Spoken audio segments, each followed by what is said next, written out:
I'm adopted, and my biological mother was 17, and so was my biological father.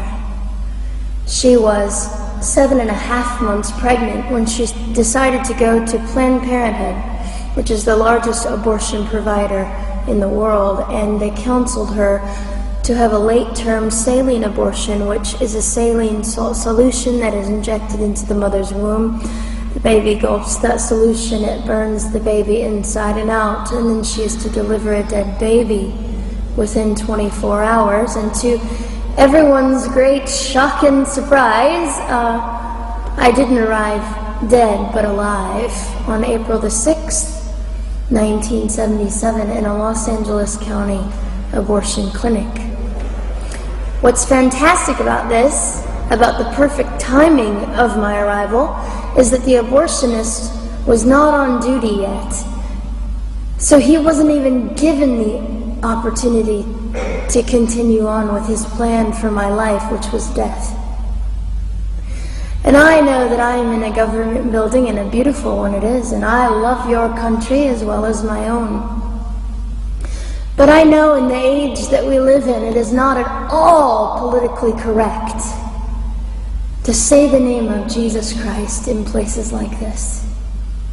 To bring him into these sorts of meetings, because his name can make people so terribly uncomfortable. But I didn't survive so I could make everyone comfortable. I survived so I could stir things up a bit. And I have a great time doing it.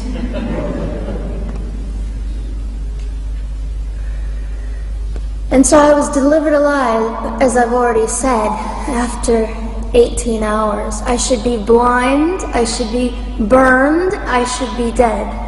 And yet I'm not. You know what is fantastic vindication is the fact that the abortionist had to sign my birth certificate. So I know who he is. And it also says, for any skeptic listening, on my medical records, born during saline abortion. Ha! They didn't win. I've done some research on the man that performed the abortion on me.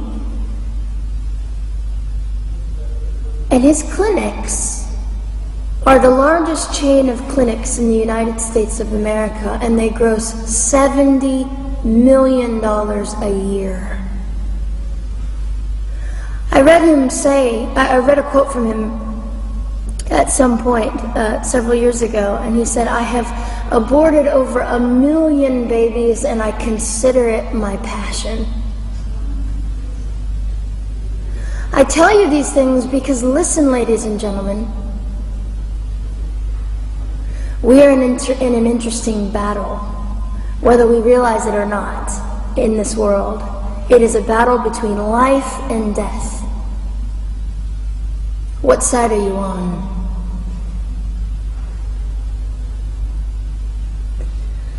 So a nurse called an ambulance and had me transferred to a hospital, which is absolutely miraculous. Generally, the practice at the time, and up until 2002, was, in my country, was to end the life of an abortion survivor by strangulation, suffocation, leaving the baby there to die, or throwing the baby away.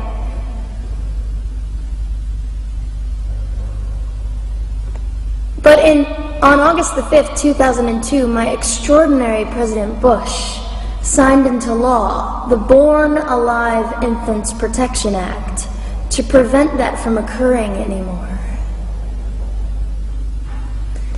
You see, we're playing for keeps. We're playing for, I'm hoping to be hated by the time that I die, so that I can feel God about me and understand what it was to be hated. He was hated. Christ was hated. And not that I look forward to being hated, but I know along my journey, I know I'm already hated because I declare life. I say, you didn't get me. The silent Holocaust didn't win over me. And my mission, ladies and gentlemen, among many things, is this: to infuse humanity into a debate that we have just compartmentalized and set on a shelf and said it is an issue. We have removed our emotions. We are becoming harder. Do you really want that? How much are you willing to take, and how much are you willing to risk to speak the truth in love and graciousness and stand up and at least be willing to be hated? Or at the end of the day, is it all about you or me? And so, after that, I was placed in an emergency foster care home, where they decided they didn't like me very well, and as I'm fond of saying, I don't know how you could not adore me right from the start. What is wrong with these people? But they didn't. You see, I've been hated since conception. By so many, and loved by so many more, but most especially by God. I'm his girl. You don't mess with God's girl. I got a sign on my forehead that says, you better be nice to me because my Father runs the world. So after I was placed in the mean home, I was taken out of the mean home and placed into another home, a beautiful home, Penny's home. And she said by this time I was 17 months old, 32 pounds of dead weight, and diagnosed with what I considered to be the gift of cerebral palsy, which was caused directly by the lack of oxygen to my brain while I was trying to survive. Now I am just compelled to say this. If abortion is merely about women's rights, ladies and gentlemen, then what were mine? There was not a radical feminist standing up and yelling about how my rights were being violated that day. In fact, my life was being snuffed out in the name of women's rights. And ladies and gentlemen, I would not have cerebral palsy had I not survived all of this. So when I hear the appalling, disgusting argument that we should have abortions because the child just might be disabled, the horror that fills my heart. Ladies and gentlemen, there are things that you will only be able to learn by the weakest among us. And when you snuff them out, you are the one that loses. The Lord looks after them, but you are the one that will suffer forever. And what arrogance, what absolute arrogance, and it has been an argument for so long in this human place that we live, that the stronger should dominate the weaker, should determine who lives or dies. The arrogance of that, don't you realize that you cannot make your own heart beat? Don't you realize that all the power that you think you possess, you really possess none of it? It is the mercy of God that sustains you, even when you hate him.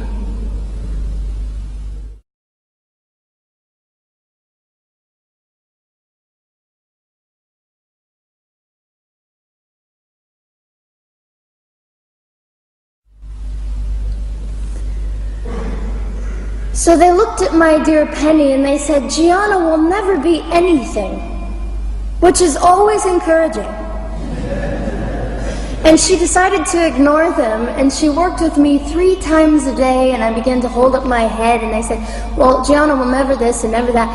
Long story shorter, I was walking by the age of 3.5 with a walker and leg braces, and I stand up here today with a mild little limp, and without a walker and leg braces.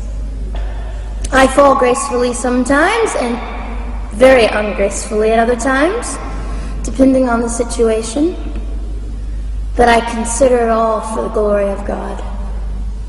You see, ladies and gentlemen, I am weaker than most of you, but this is my sermon.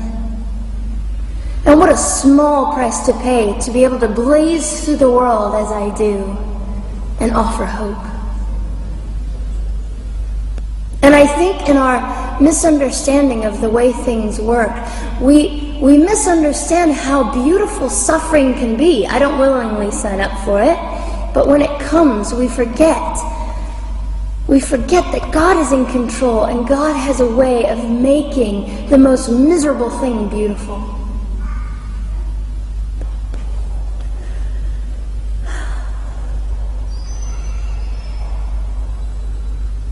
I have met my biological mother. I have forgiven my biological mother. I am a Christian.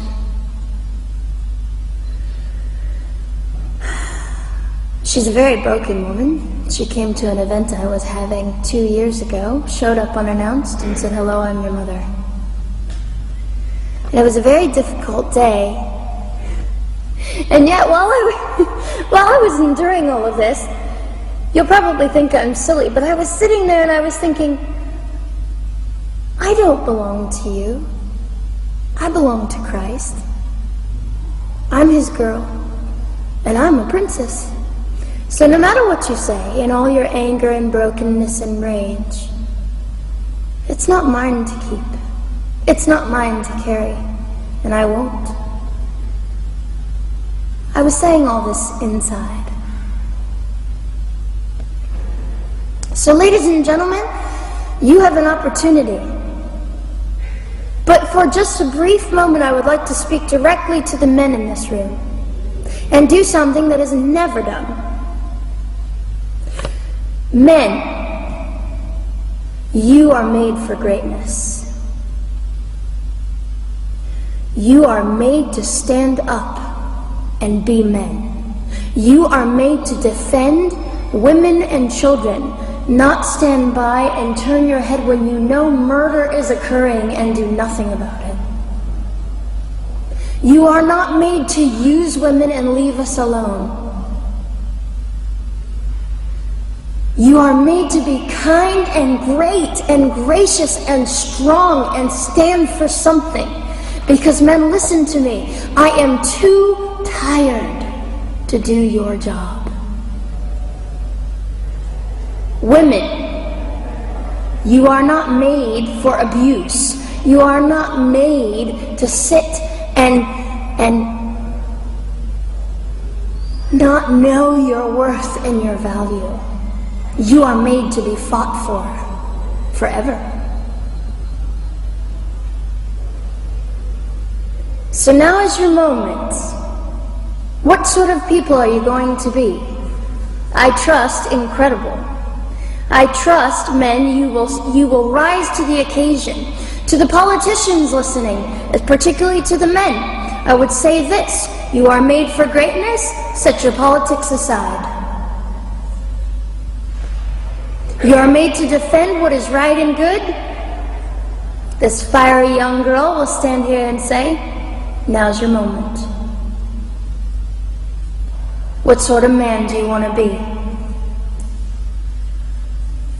A man obsessed with your own glory, or a man obsessed with the glory of God?